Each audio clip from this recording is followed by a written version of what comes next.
Kumusta mga chong? Ngayon ang unang araw sa buwan ng Hulyo at uumpisahan natin ang buwan na ito ng may masaganang ani. Masaganang ani? Nandito ako ngayon sa hardin ng kuya para mamitas ng mga gulay na tanim niya. Meron ditong talong, sili, okra, pipino at marami pang iba. Ito na yung literal sa kasabihang kapag may tinanim, may aanihin. At dahil isa akong OA na mahilig mamitas ng prutas at gulay, papangunahan ko na ang pamimitas ngayong araw. Uy, si OA! Unahin natin sa papaya pero kahapon pa to nakapitas. Maipakita lang na meron kaming tanim na papaya at nakakuha na naman kami ng hinog nito. Syempre, masaya na naman ang chong. Ito na yata yung pangatlo o pang-apat na beses namin pagkuha sa hinog na papaya dun sa puno. Meron din kaming kamyas dito pero bulaklak na lang yung natira. At syempre, meron din kaming makopa na wala ng bunga. Kung nakikita nyo man yung mga plastic na may lupa na nakapakat dun sa puno, yan naman ay tinatawag nilang marcoting. Marcoting? Ngayon, pumunta naman tayo sa hardin ni Kuya Empoy. At dito, pipitasin natin ng mga junjun, yung mga talong at yung pipino. Kasi pwede naman na silang i-harvest. Sinabi ko lang kina kuya na wag nilang pipitasin kasi gusto ko ako'y mamimitas nito. Sumusunod pa tong pusa ni kuya na akala mo naman marunong din siya mamitas, opo. Eto na nga tilalakad ko tong hardin para makuha yung mga talong. Sobrang dami niya ng bunga pero yung iba kasi maliliit pa. Kaya kinuha lang natin yung mga malalaki at pwede na talagang i-harvest at ulamin, syempre. Pero di ko rin alam sa sarili ko bakit sinuot ko yung imbudo sa ulo. Saktong-sakto talaga na nakapagtanim yung kuya namin ng ganito. Eh kasi naman sobrang mahal na ngayon ng talong. Hindi lang talong, pati yung ibang mga gulay. Buti na lang matalino ang kuya kaya minaharvest kami ngayon. At saktong-sakto rin kasi mahilig talaga kami sa gulay. Eh halos araw-araw din naman na may isang putahing gulay sa hapagkainan. Uy, si OA! Pagkatapos nating namitas ng talong, pipitasin naman natin dito yung pipino. Kasi kailangan na rin pitasin yung pipino dito para hindi na siya tumandang dalaga o binata. Sabi ng kuya, wala man daw 2 buwan mula nung tinanim niya yung pipino dun sa hardin.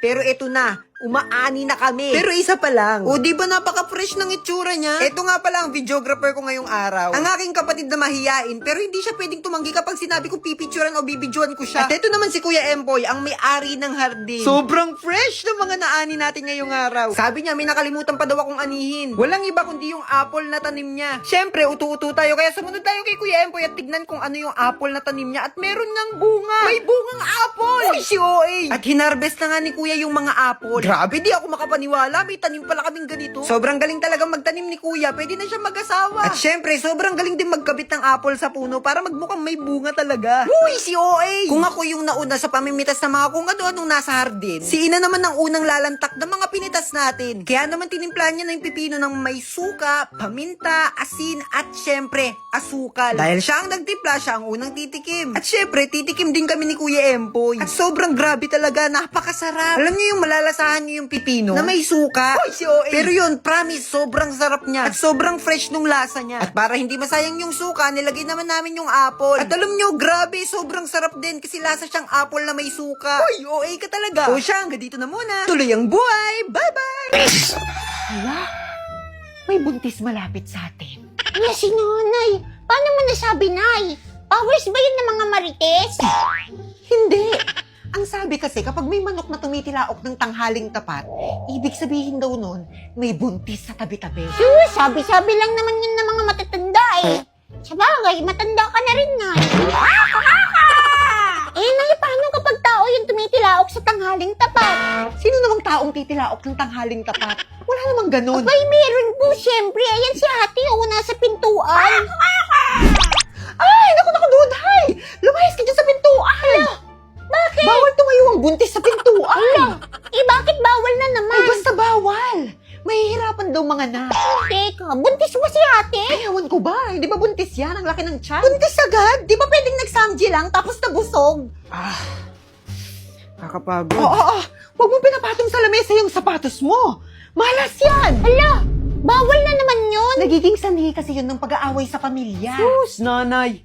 Ayan ka na naman sa mga pamahiin mo na yan. Tanggalin mo yan dyan. Mamaya na, dyan na muna. Tatanggalin mo yan o ibabato ko sa ito. Teka, mo, bakit ko Saan na ba yung pamalo? Ito na, tatanggalin na. Hala, totoo nga yung pamahiin. Anak, nandito na ako. Magsilabas kayo dyan, magsiselebrate tayo. Oh, saan galing, nay? Ba't bigla ka na lang nawawala, nay? Kumuha ako ng sahod at nagbayad na rin ako ng mga bills. Sahod? O teka, bakit basang-basa ka? Nagugas kasi ako ng plato eh. Ay, si OA. Apat lang naman yung hinugasan mong plato. Akala mo naman gabundok yung inurungan mo. Nayo, si ate. O ano? Magtigil! O ito anak, pasalubong mo. Thank you, nay. Yung sa akin, nay. Kailangan pa ba yon? Matanda ka na. Hala. At dahil naghugas ka ng plato, eto may reward ka sa akin. Uy! 1,000! Wow! Yay! Ako rin ba may reward? Nagugas ka rin ba ng plato?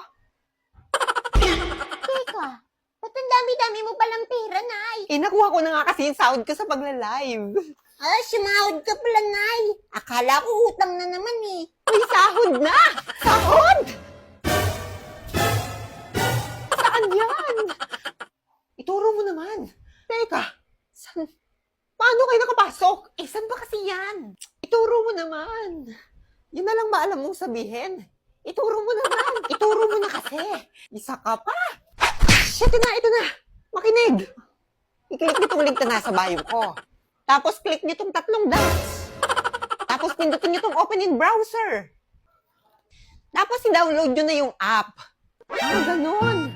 Tapos, mag-create na kayo ng account. Pwedeng i-connect sa Facebook, mobile number, o sa inyong Gmail account. Sasahod na ba kapag nakapag-download at nakapag-create na ng account? Bruha! Magla-live ka, di ba? 1 to 2 hours every day. Sipagan mo lang at tiyak, makakasahod ka.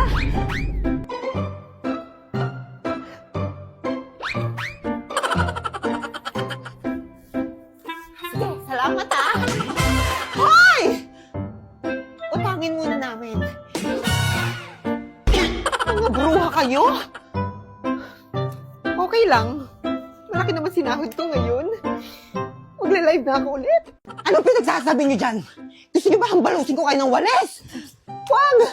Maawa ka! Maawa ka sa mga bata! Talaga, ano nang nangyayari kay Nanay? Sinong nanay mo? Ikaw! Ako lang! Sinong nanay mo? Ikaw! Ako lang! Tumawag na tayo ng pulis. Tumawag na tayo ng barangay tanod. Ay, o kaya albularyo na lang. Si Nanay. What if ilibing na lang natin siya ng buhay? Gusto mo bang unahin kitang ilibing ng buha? Wag! Wag mo siya, anak ko yan! Ililibing kita ng buhay! Malala na to. Tumawag na tayo ng ambulansya. Mukhang hindi na to kaya ng doktor eh. Pare na lang tawagan mo. Talaga, inaaway niya yung sarili niya. Kumusta kayo mga anak? Tulungan niyo ako! Hindi ko kailangan Tulungan niyo ba yung nanay namin? Ayoko! Hindi ko kayo kailangan ko kayo! Huwag niyo akong iwan niyo na ako! Iwan niyo ako!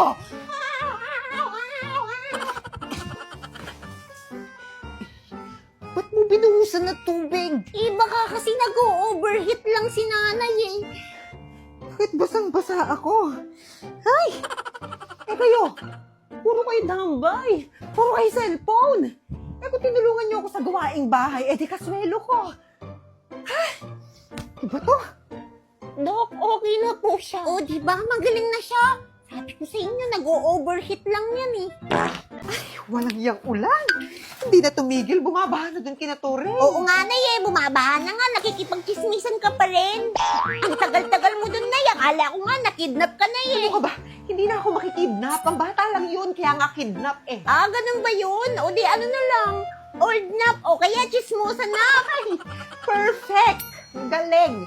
Ganyan yung natututunan mo sa school. Di ba nga may bagyo, kaya walang pasok, so wala rin matututunan. Sige na nga, happy birthday! Oh, happy birthday! Nakalimutan ako bitbitin! Ay, Duday! Nakalimutan kong bitbitin yung ebab kina Norma. Kunin mo muna saglit. No way! Suspended nga yung klase eh. Dapat suspended din yung utos. Suspended! Gusto mo i-suspend kita sa pamamahay na to habang buhay? Tapos itapon kita sa paing kalabaw kung saan ka naggaling? Si Nanay naman hindi mabiro. Joke lang! Sige na! Kunin mo na yung ebab! Nung may luto ko na yung sopas. Sinaaling Norma, palayo-layo nun. Mag-iba ka na lang ng iluluto. Yung magre-reklamo ka pa! Kapag di mo yan kinuha, gagawin kong adobo yung macaroni, papakain ko yun sa'yo lahat! Ito na! Hulyanin kasi. Ang sabi mo? Kunin mo na yung toyo! Akala ko bang iba? Ebab nga! Ano ba sinabi ko? Ewan! Ito na doon! Tumataas yung high blood ko! Kamusta mga tiyang? Puta, nai-stress ako ngayong araw. Alam niyo ba kung bakit? Ay, si OA. Hindi ko pa nakikwento. Siyempre, hindi niyo pa alam. Sumasakit talaga ulo ko. Kasi kagabi, umuwi ako sa bahay. Tapos, nung kinalkal ko yung bag ko, nawawala yung wallet ko! Hindi ko nahawakan yung wallet ko nung nandun ako sa school namin sa Tarlac State University. Pero sa main campus. Tapos, ayun. Hindi ko na alam kung saan na napunta. Siyempre, gabi na, uuwi na ako. 2 tricycle yung nasakyan ko at di ko alam kung nahulog ba dun sa sinakyan ko tricycle. Ayun, si Burara kasi. Nanggigigil ako sa sarili ko. Eto pa, may laman yung wallet. Malamang, may laman. Hahanapin ba kung wala yung lang? At ang pinakamahalaga sa lahat, nandun yung national ID ko. Yung national ID ko yung pinakakailangan, pinakamahalaga sa lahat. Yun pa'y nawala. Pangit ko pa naman dun. Paano kapag pinaskill sa gitnang school yun? Uy! O kaya paano kapag may nakakita tapos pinost yung picture dun sa Facebook? Ay, nakita na ang kapangitan ng... Naiinis, nawalan na nga ng wallet. OA pa rin. Kung may nakapulot man po ng wallet po, opo. Maawa na kayo, ibalik ko na kahit yung ID lang po, opo. Kailangan ko po talaga nung ID. Kasi Diyos ko, muntik nang mag3 taon para mahintayin ko yung national ID tapos ilang buwan pa lang sa akin tapos mawawala agad. Ay, si OA.